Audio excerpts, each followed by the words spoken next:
The air changes when you're close to something ancient and forbidden. It grows thick, electric, like the atmosphere before a storm, but heavier with the weight of secrets. I felt it the moment I stepped into that forgotten corridor beneath Blackwood University, a sensation that crawled across my skin and whispered warnings I foolishly ignored.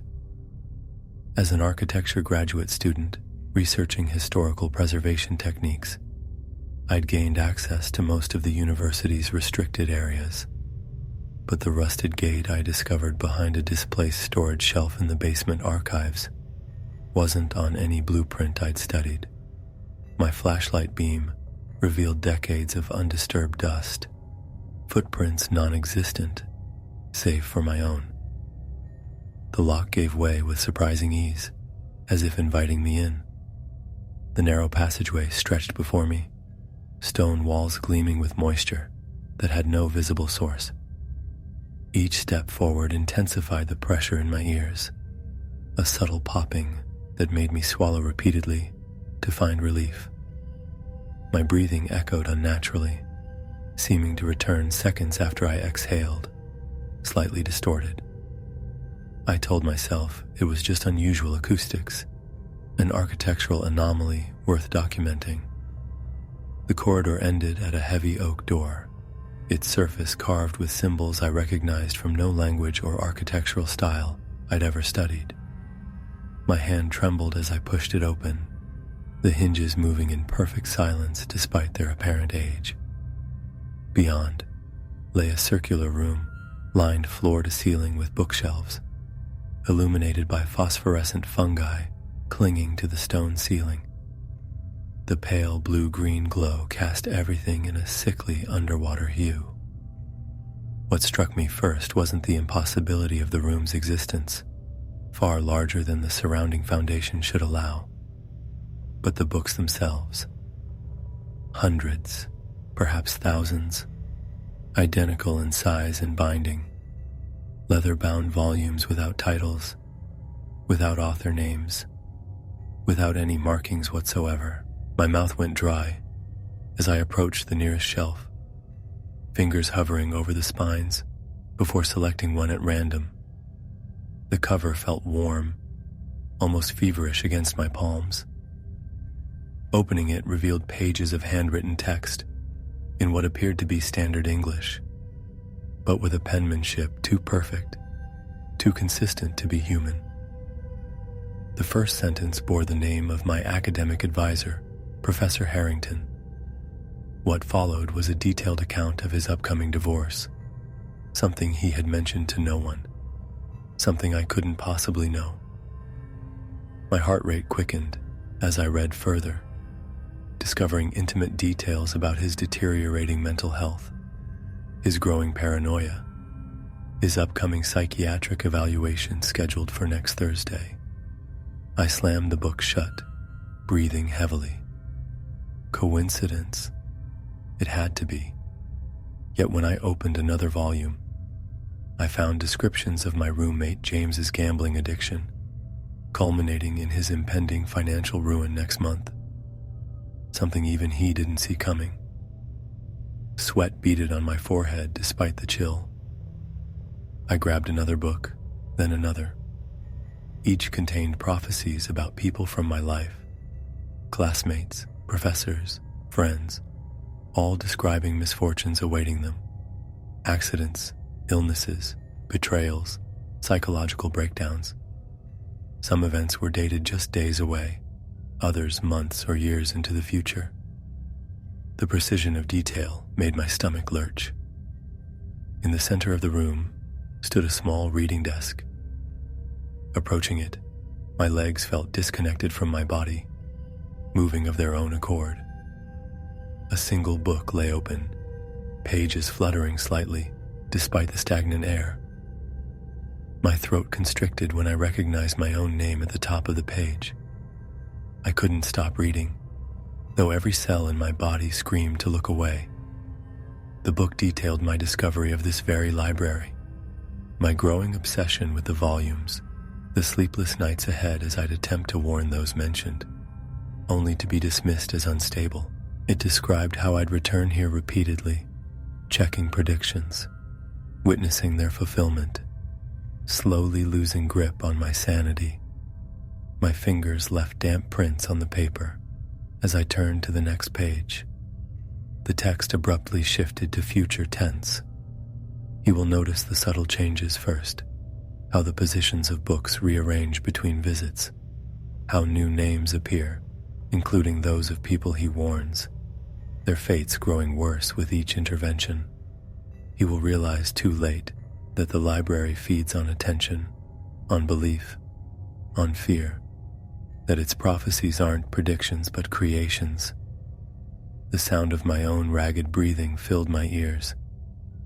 I forced myself to step back from the desk, only to freeze as I noticed something I'd overlooked, a thin trail in the dust leading from the door to where I stood, my footprints overlapping perfectly with identical ones already there.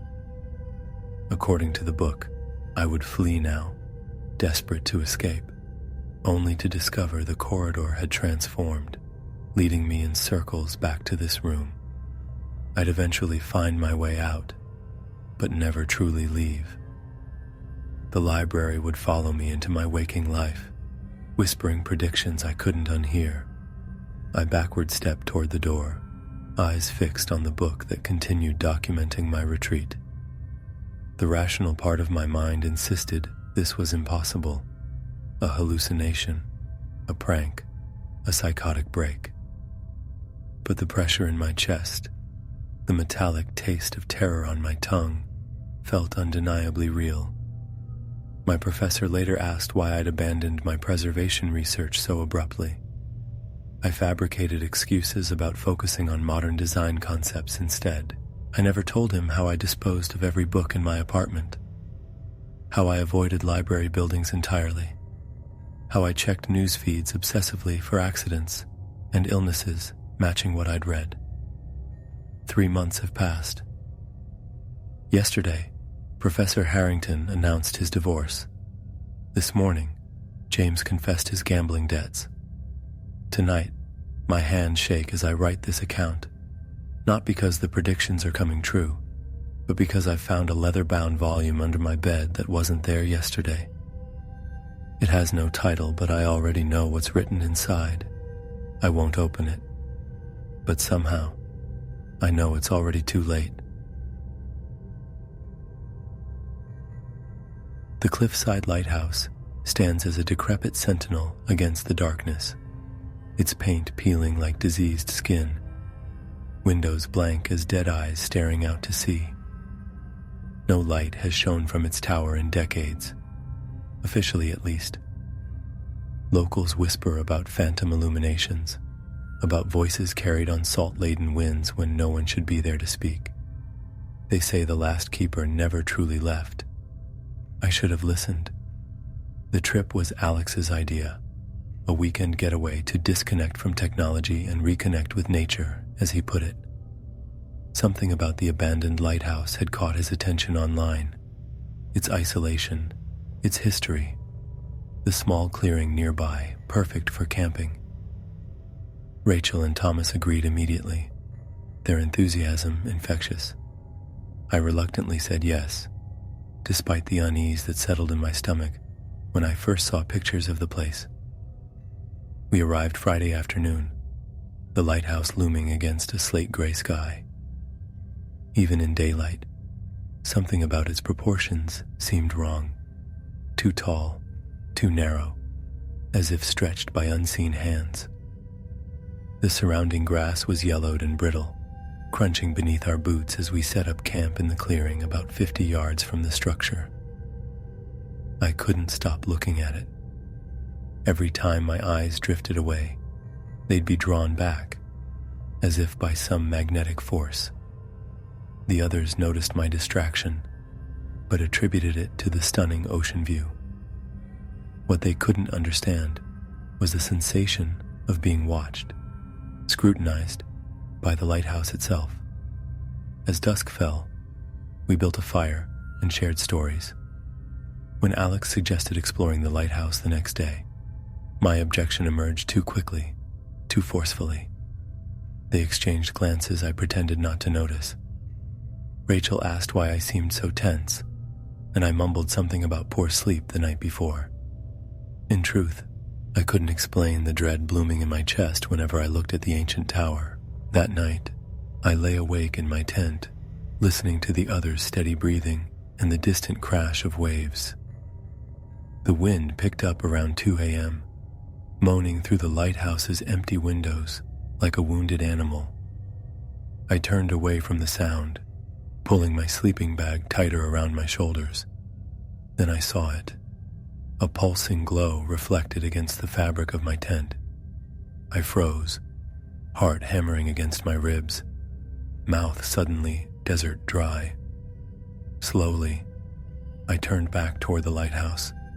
A light was shining from the lantern room, not the steady beam of a functioning lighthouse, but an erratic, sickly yellow pulse that seemed to follow no pattern. My rational mind cataloged possibilities: other campers, vandals, perhaps a solar-powered light triggered by the day's sunshine. Yet none explained the cold sweat now coating my skin, or the primal instinct screaming for me to run. I slipped from my tent, bare feet pressing into the cold earth. The others remained asleep, oblivious. The pulsing light cast long, distorted shadows across our campsite, shadows that seemed to move independently of their sources, writhing like living things. Without deciding to, I found myself walking toward the lighthouse. My breath came in short, shallow gasps, visible in the chill night air. Every instinct urged retreat, yet my legs carried me forward as if compelled by an external force. The entrance was a gaping wound in the lighthouse's base, a heavy wooden door hanging from a single rusted hinge. Inside, darkness consumed everything except what little moonlight filtered through broken windows. The smell hit me first: salt, rot, and something else.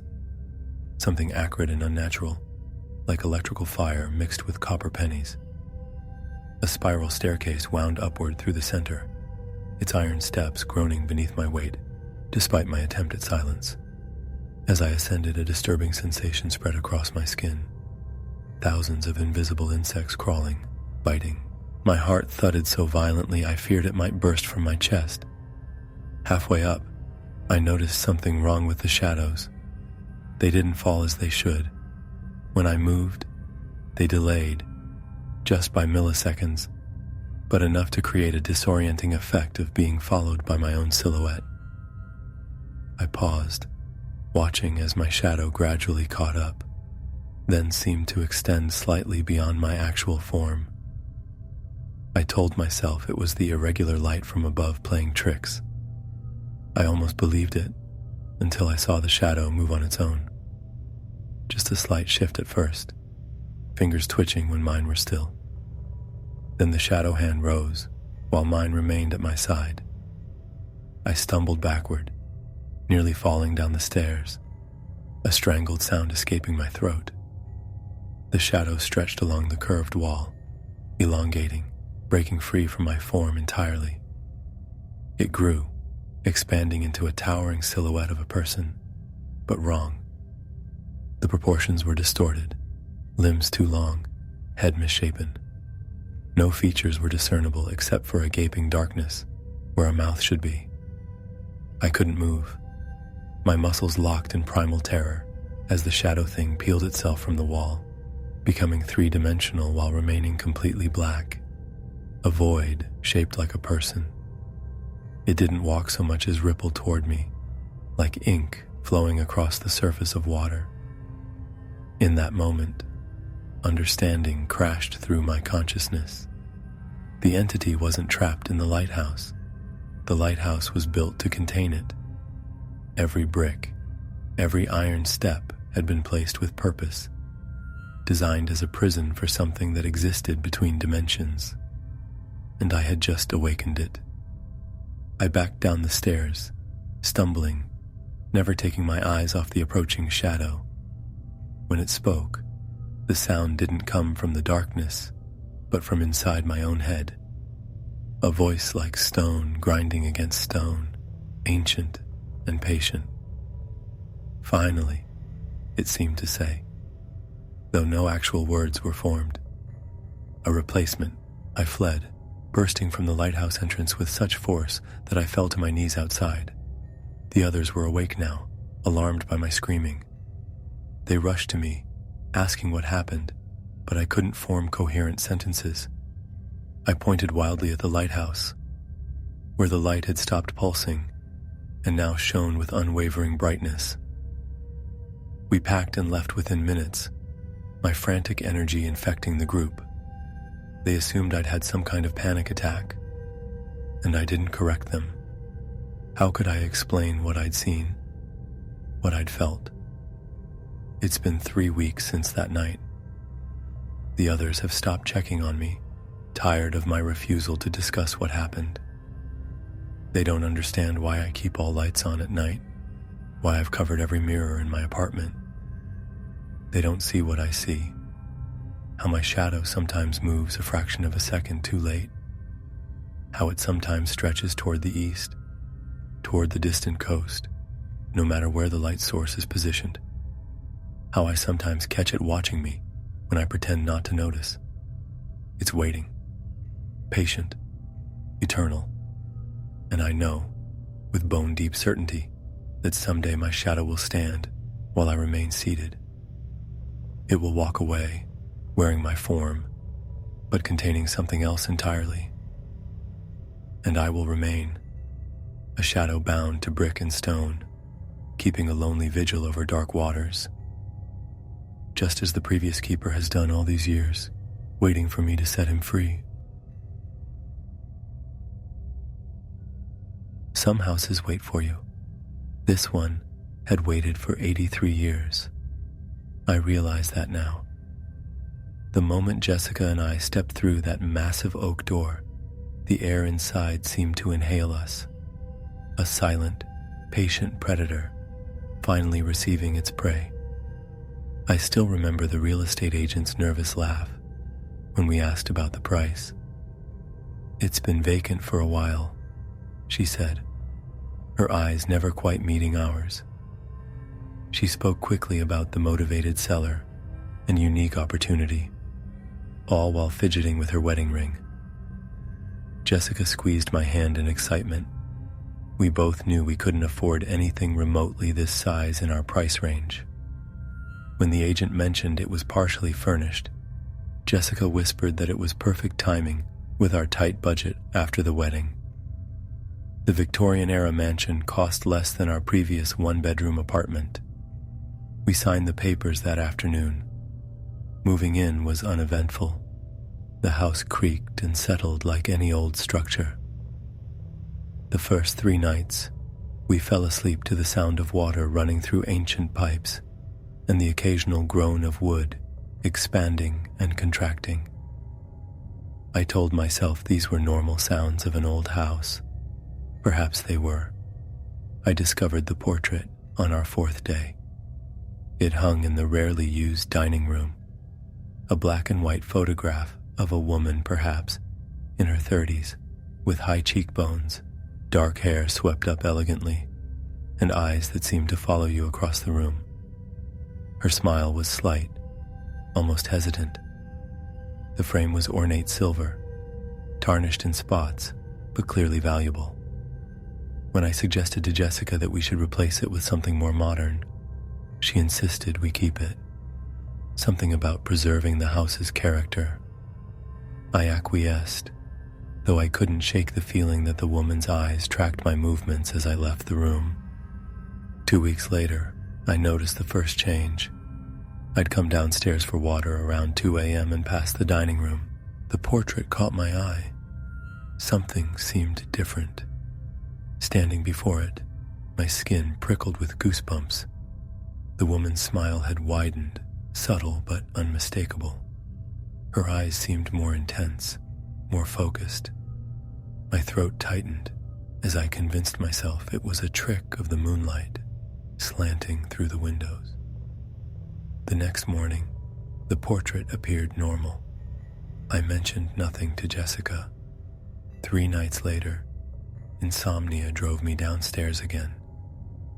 This time, I deliberately avoided looking toward the dining room, but something pulled at me, an awareness of being watched that sent electric currents down my spine. When I finally turned, the woman's smile had grown to reveal teeth, her eyes now clearly fixed on me. Sweat beaded on my forehead despite the chill. I approached slowly, heart hammering against my ribs. Up close, her eyes seemed to glitter with recognition. I reached out, fingers trembling, to touch the frame. The glass was ice cold against my fingertips, colder than seemed possible. As I pulled my hand away, I could have sworn her eyes shifted slightly to follow my movement. The next day, I began researching the house's history, keeping my investigation secret from Jessica, who had grown increasingly attached to our new home. The local historical society provided little information, except that the previous owner, Eleanor Blackwood, had lived there alone for nearly 30 years before her unexplained disappearance in 1991. The case was never solved.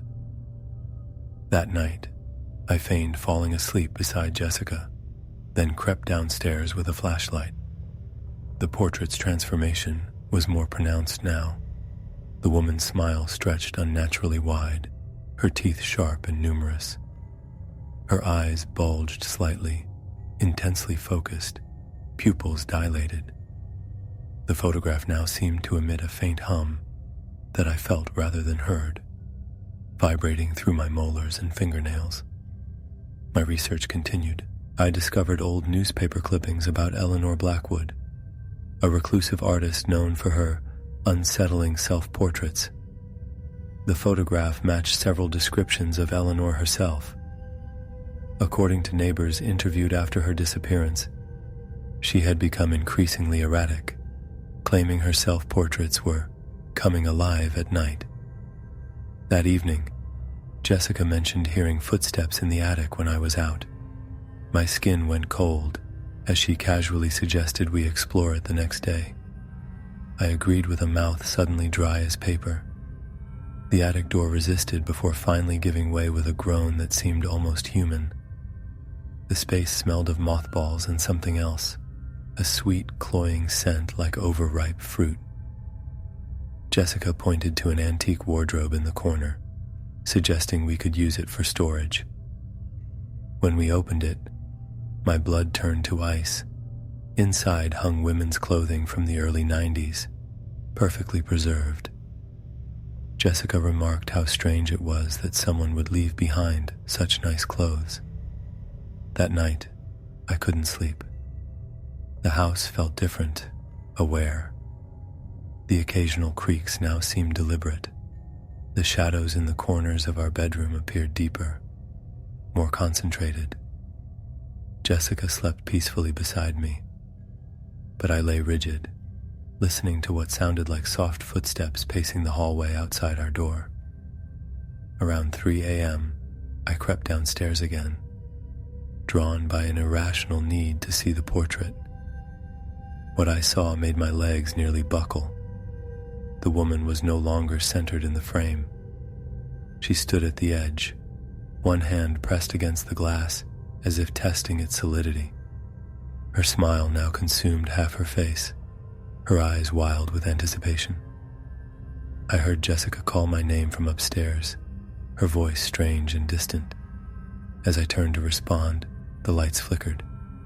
When they stabilized, I noticed wet footprints on the hardwood floor, small, barefoot, and leading from the portrait to the staircase. My heart pounded so violently I could barely breathe. I followed the footprints up the stairs, calling Jessica's name with increasing desperation. No response came. The footprints led to our bedroom door, which stood slightly ajar. Inside, Jessica sat at her vanity, her back to me. Relief washed over me until she turned. Her expression was blank, her movements mechanical.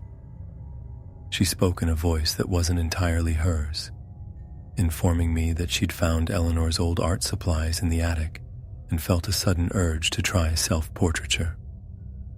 On the vanity sat a half-completed drawing, Jessica's face with Eleanor's eyes.